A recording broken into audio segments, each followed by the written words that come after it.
Influencer marketers, this is the most important thing to look out for when choosing your partners.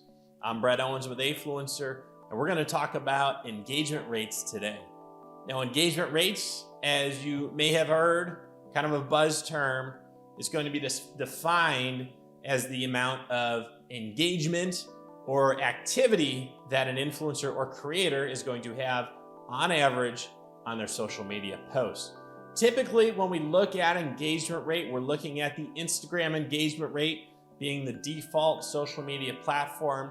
The Instagram engagement rate is going to be a decent proxy for measuring across related platforms such as TikTok, Facebook, or YouTube. Now, YouTube does have its own rate as well, but when we talk about general engagement rate, we're generally talking Instagram here, with the understanding that if someone has a highly engaged Instagram crowd, that's likely to carry over to their other platforms. Now, what is this engagement? It's defined as the number of likes and comments divided by the number of followers on a given post. So typically what we're gonna see is as somebody grows their following, their engagement rate will naturally trend down. That's fine, that's natural. When we start a social media account and I've got my mom, my grandma, my dog following me, I'm doing really well in terms of engagement, right? They are dialed in, my friends, right? People who know me personally, they're liking everything, they're commenting on things. As I grow my social media following and become a nano influencer, the engagement rate stays high, but again, does trend lower. And then as we become micro influencers, macro, and even mega influencers, the engagement rate goes lower and lower. So when we ask, what is a good engagement rate? Well, the answer is it depends. It depends on the number of followers. So what we like to do here at Afluencer is we rank influencers based on their engagement rate, based on the number of followers that they have. And we rank them actually against their actual real life peers inside of our application. So if someone has 5,000 followers, we have an average engagement rate for a nano influencer with 5,000 followers.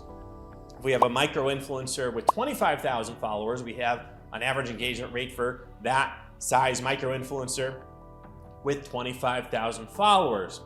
And we know that if somebody is doing better than that they have an above average or a great engagement rate. We know when they're average and we know when they're below average. And typically my advice to brands who I work with, and this is from my own experience as well as the folks that we work with on the marketing side, is you want that engagement rate to be on point or higher. If you're in that range and the partner looks good, then it's often worth doing that first collab with them. When you see that below average or low engagement rate, that's usually a stay away. Not necessarily that the partnership can't work, but this being a lot of fish in the sea, a lot of creators, a lot of micro influencers today. We don't necessarily need to work with someone, especially if they have a really low engagement rate. So this is really the most important thing. There are no guarantees when it comes to influencer marketing, but this is the best proxy, the best predictor of future sales, because the more engaged somebody's social media account is, the more likely that we're going to get traction for our brand, the more likely people are going to click through any links that the influencer posts, the more likely they're going to use the discount code that the influencer posts. And the end result is that the higher the engagement rate, the more likely we are to sell product thanks to the campaign, which means the more likely we are to work with that influencer again and again. So engagement rate is really the most important statistic that we have today. It's the most important metric. Now let me walk you through 3 examples, because I mentioned again that as the engagement rate is going to naturally decrease as the person's number of followers increases. So let's start with Mandy here. Mandy we would define as a macro influencer with 100,000 or more followers here. So Mandy with 104,000 followers on Instagram. You can see she's got another 120,000 on TikTok as well. We're going to use her Instagram engagement rate, which is very good at 3.9% as our proxy here. Now, how do I know the 3.9% is very good? Well, I'm gonna go down into our engagement rate chart and show you where Mandy's big red dot is in terms of Mandy's engagement rate versus the black line, which represents our influencers in our Afluencer platform. So at 100,000 followers, you expect the engagement rate to be a bit over 2%. So anything 2% or higher when we're considering a partner with 100,000 followers we're generally going to be happy with here. In Mandy's case, again, the dot doesn't look like much, but she is at 3.9% versus 2%, which is very good, which makes us feel good about Mandy as a potential partner. Now we're also going to consider Mandy's recent posts as well, so we can see the individual engagement rate on these posts. And we can see where that current engagement rate is trending. And you can also see what types of posts are most popular with Mandy's followers to see if our product would be a potential match and good fit for her following as well. Now, as we keep moving on the micro-influencer side of things, I'm gonna show you the engagement rate for our friend Adrienne Jennings. Adrienne Jennings is a parent influencer, so she focuses on children's clothing, lifestyle, home, and parenting type of products. Adrienne's engagement rate sky high at 8.4%. So this is what I talked about, where as the number of followers increases, typically the engagement rate will decrease. So it's the converse. As you look into the micro influencers, you're gonna see higher engagement rates.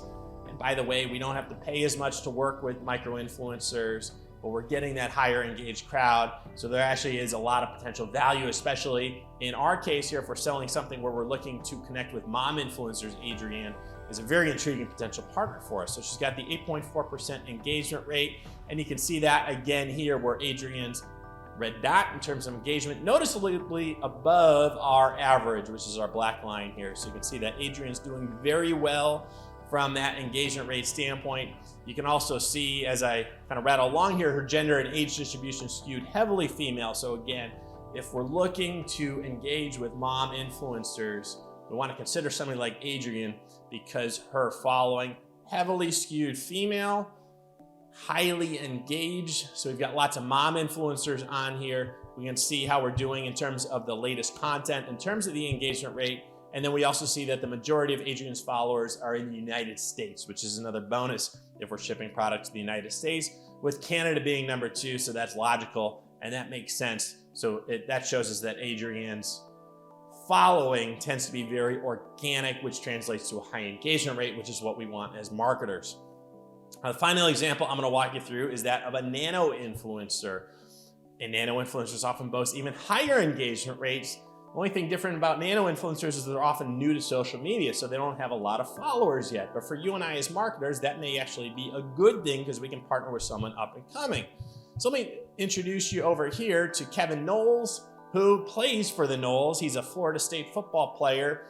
Kevin's new to social media, so he's at 6,900 followers. What you'll notice about Kevin's engagement rate is it is really, really high, 24%. His followers are mostly in the US, so these are all people who are fans of Kevin on the field. Kevin doing a good job promoting the sports and fitness type of products as well as streetwear. And you can see photos of Kevin on the field here with Florida State.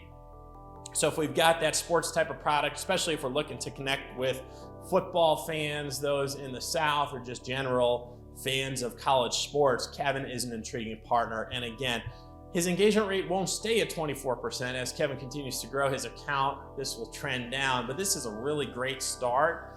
And to be able to partner with someone like Kevin, who's just up and coming, is a really intriguing thing, especially for us brands who are looking for these people who are potentially looking for brand sponsorships so that they can get going and we can grow together. So there we have it, 3 examples of engagement rates. When it comes to this, it really is the most important metric that you and I as influencer marketers have to go off of. So let's look for these above average engagement rates. That's really what we're looking for. So we want to see someone at the black line or above in their influencer profile. Now, before I let you go, I'm going to turn it over to you. What do you look for in terms of engagement rate? Before you watch this video, what did you have in your head in terms of being a good engagement rate? Was it 1%? Was it 2%? Was it, I don't know? Drop me a comment below and let me know what your experience is, what your expectations were in terms of engagement rate, and what any experience that you have with this metric is. I'd love to hear from you.